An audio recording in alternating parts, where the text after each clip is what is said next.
You are standing in the scorching deserts of Egypt. All around you, there is nothing but endless sand and complete silence. The heat of the sun is so intense that even the air seems to shake. But beneath this quiet desert lies a mystery that remained hidden from the eyes of the world for nearly 3,000 years. A tomb. A king. And a legendary curse. A curse so terrifying that even today, the name alone sends chills down the spines of millions of people around the world. But this story does not begin with a curse.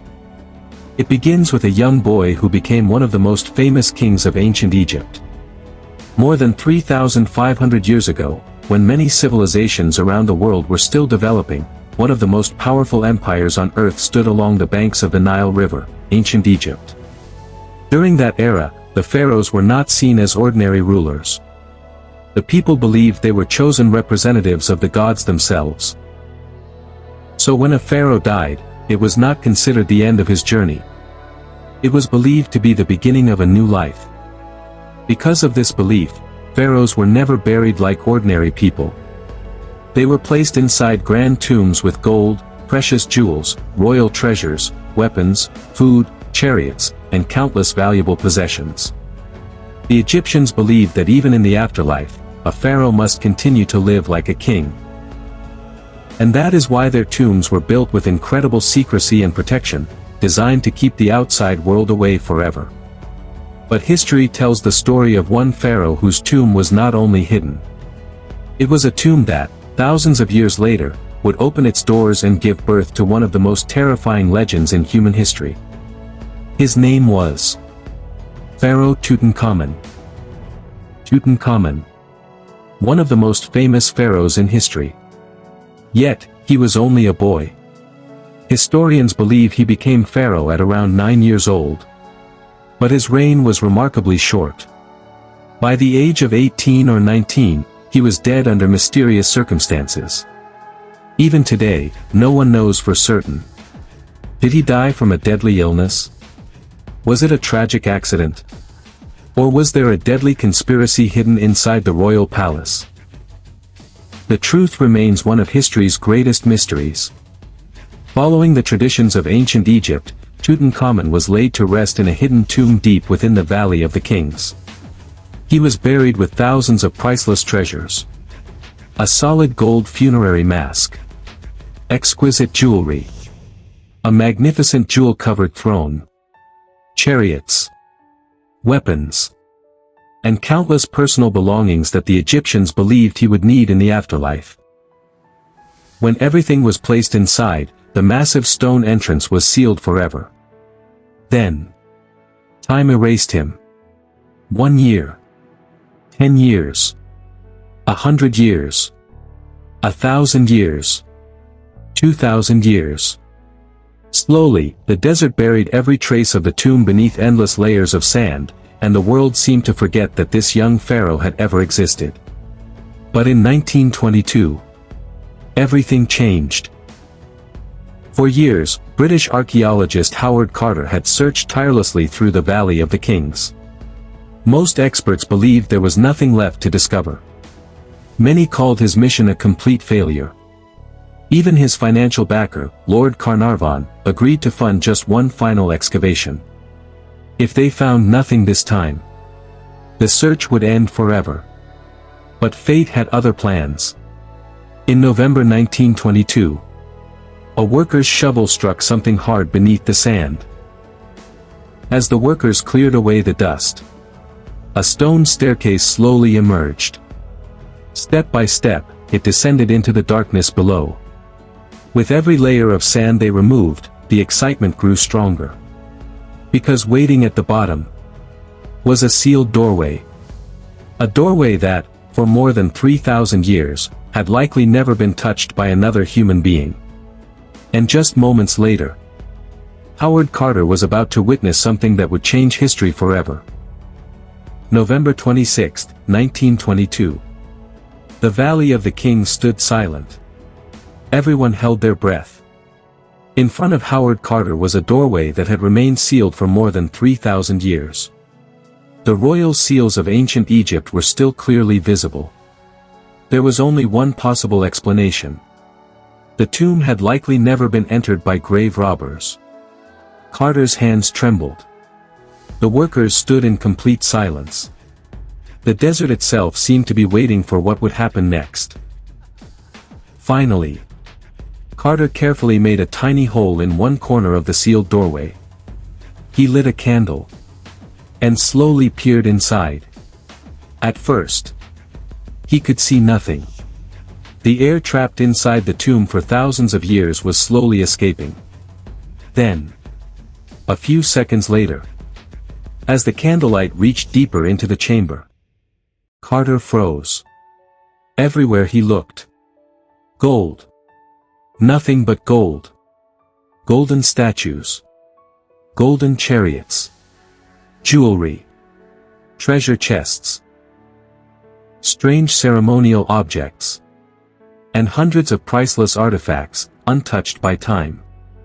Unable to contain his excitement, Lord Carnarvon asked, "Can you see anything?"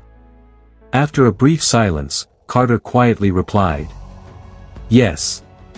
Wonderful things." Those 3 words would become one of the most famous quotes in archaeological history. Over the following months, archaeologists carefully opened chamber after chamber.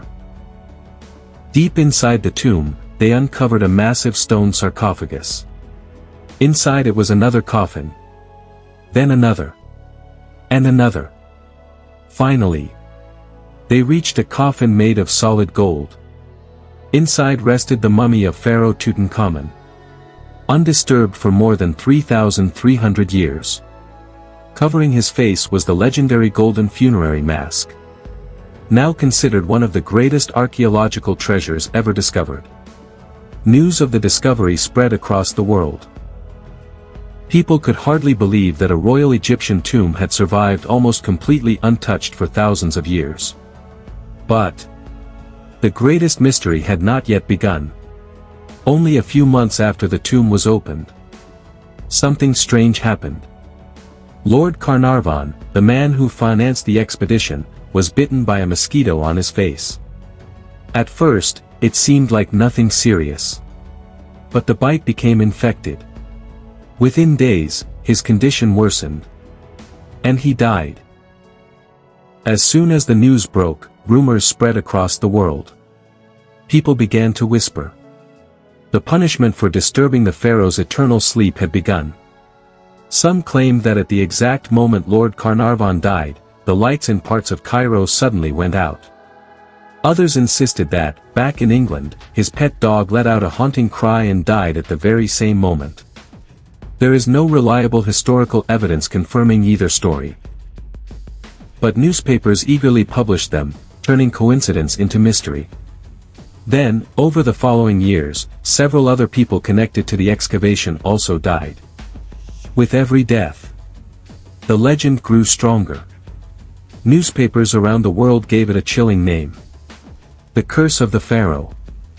Millions of people began to believe that the tomb had been hiding far more than gold and priceless treasures. It had been protecting a deadly curse. But was the curse ever real?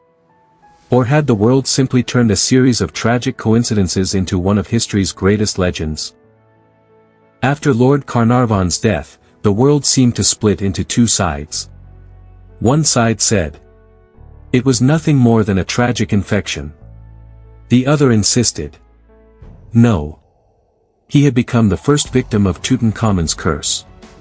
But the story didn't end there.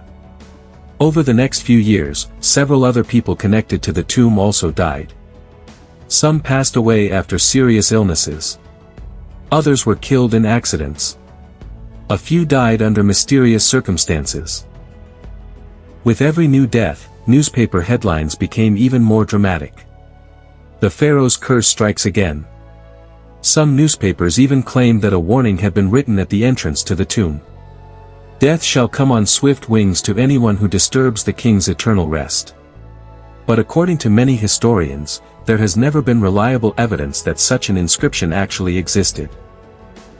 Most believe it was a story that grew through rumors, imagination, and sensational newspaper reporting. So why were so many people willing to believe in a curse? The answer may lie in the world of 1922. People were fascinated by the mysteries of ancient Egypt. As strange events seemed to unfold one after another, newspapers quickly realized that stories of curses and supernatural mysteries captured the public's imagination like nothing else. And that is how the legend of the Curse of King Tut became one of the most famous mysteries in history. Scientists, however, offer a very different explanation. Some researchers believe that tombs sealed for thousands of years may contain dangerous molds, bacteria, or other microscopic organisms. For someone with a weakened immune system, exposure to those microorganisms could potentially lead to serious illness. Even so, that theory doesn't explain every reported death.